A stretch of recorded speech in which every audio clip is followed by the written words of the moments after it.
એવું નહીં, હલકો જ આવે, વજનવાળો ના આવે. મે બી વજનવાળો હોઈ શકે. નો, પેપર ઢોસા પ્લેન એટલે વજનવાળો ના હોય. કેટલો મોટો હશે? એપ્રોક્સ કેટલો મોટો હશે? કેટલો મોટો ઢોસો હશે? ના યાર, ટેબલ પર જ આવે. કે માણસને મગજમાં ઉતરે. ટેબલ્સ પર હોય ને એટલો જ. આટલો આટલો તો હશે જ.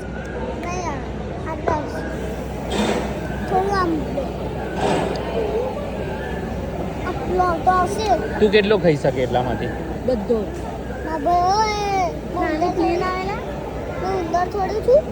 ઉંદર ખાય? ઢોસા ઉંદર ના ઉપર, ઢોસા ઉંદર ખાય. આટલું મોટો છે ને. હા, એમાંથી તું કેટલો ખાઈ શકે એટલું પૂછ્યું મેં. પતી ગયું, 5 માં તો પતી જાય. 5 પાર્ટ કરી દીધા એને. નહીં, 5 પાર્ટ ખાય એમાંથી તું કેટલો ખાઈ શકે? 2 પીસ 3 પીસ કે 5 પીસ ખાઈ જાય? આટલો લાંબો તું ઢોસા ખાઈ શકે? તો મેં તને એ તો પૂછું છું કે 1 બાઇટ, 2 બાઇટ, 3 બાઇટ, 4 બાઇટ કે 6 બાઇટ?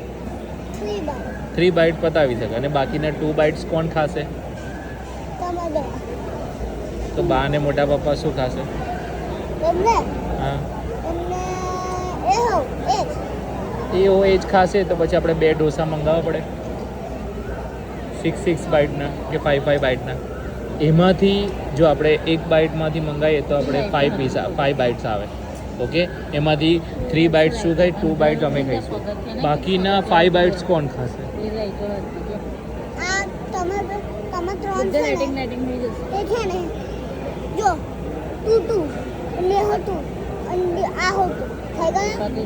ટુ.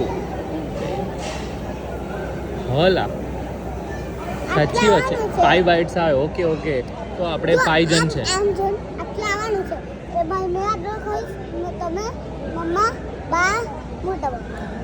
ઓકે, બધા 2 બાઇટ્સ ખાય તો બધાનું થઈ જાય. બરાબર છે ને? એની વાત સાચી છે કે 10 બાઇટ્સ આવે. બરાબર છે, બધા 2 બાઇટ્સ ખાય. આપણે 5 જણ છે.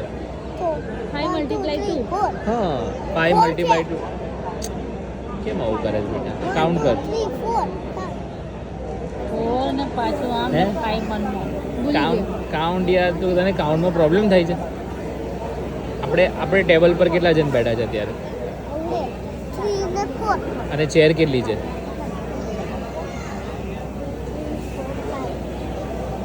5 ચેર છે. તો આપણે કાઉન્ટ કેટલા કરવાના? 5 કરવાના કે 4 કરવાના? કાઉન્ટ કેટલા કરવાના? 4 કે 5? બધા hi fi. Okay, thank you.